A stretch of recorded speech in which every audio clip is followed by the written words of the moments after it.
America has always been called a nation of immigrants. For centuries, people from around the world have come here in search of opportunity, safety, and a better future. But immigration has never been a simple subject. It is a story filled with laws, debates, and human lives caught in the middle.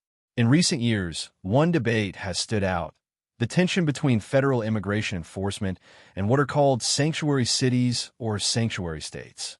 Some see sanctuary policies as compassion, a way for local communities to protect people who are simply trying to build better lives. Others see them as a challenge to federal authority, a refusal to follow the law. This is not a debate we'll solve today. Instead, we'll tell a story about two lives, one immigrant, one law enforcer, who find themselves on opposite sides of this conflict. Their names are Elena and Mark. Their choices reflect the heart of the sanctuary debate, the struggle between law and humanity. Elena was 19 years old, a college student in California.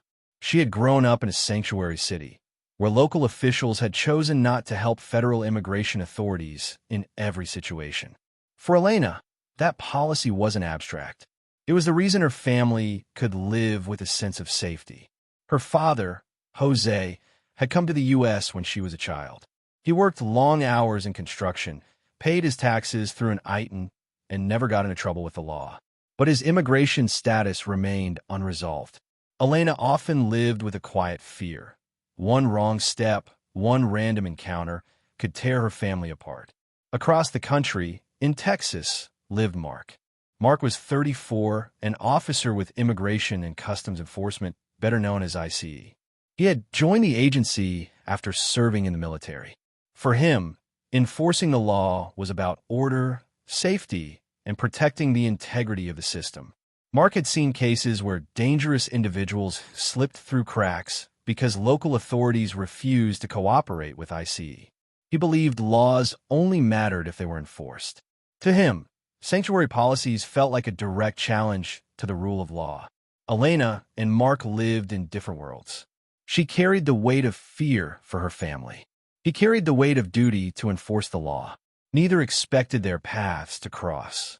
In the summer of that year, new federal guidelines were announced. They called for stronger cooperation between local police and ICE.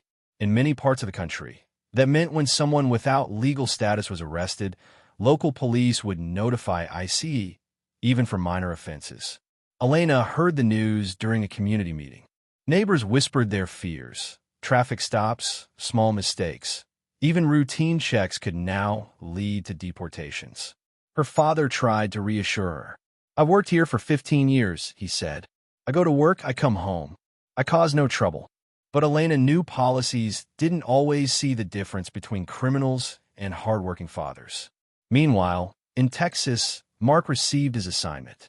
His team was sent to California to coordinate with local authorities. It was part of a new push for stronger enforcement. For Mark, it was another mission, one more chance to serve his country by carrying out the law. When he arrived in California, however, he noticed something different. The local police weren't eager to cooperate. Officers told him they had built trust with immigrant communities. They feared that if families thought every officer was connected to ICE, people would stop reporting crimes or seeking help. Mark listened but felt conflicted.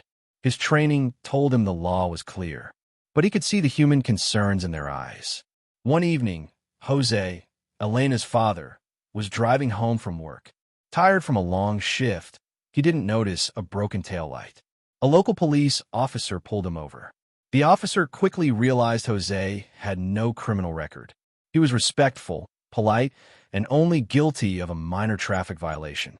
But when the officer ran his license, his immigration status appeared uncertain. In that moment, the officer faced a choice: follow the new guidelines and notify ICE, or honor his city's sanctuary policy. Word reached Mark's team.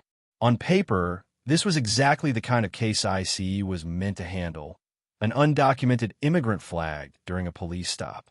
But when Mark reviewed the details, something about it gave him pause. This wasn't a criminal case. This wasn't a threat to public safety. This was a father driving home after a long day at work. Elena, at home, received a call from her father. She could hear the stress in his voice. He wasn't arrested. Not yet.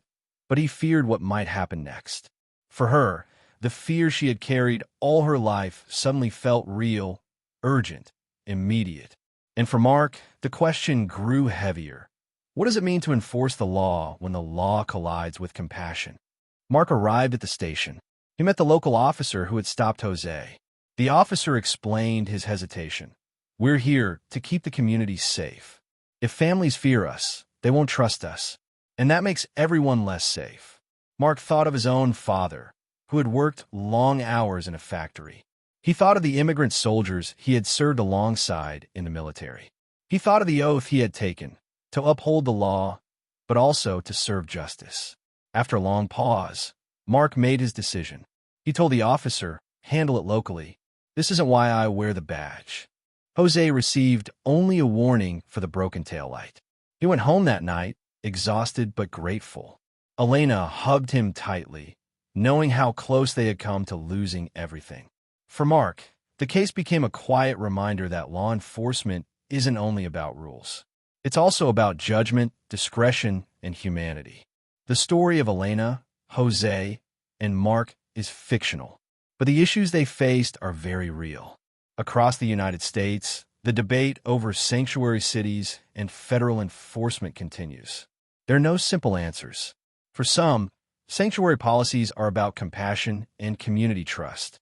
For others, they represent a dangerous challenge to federal authority.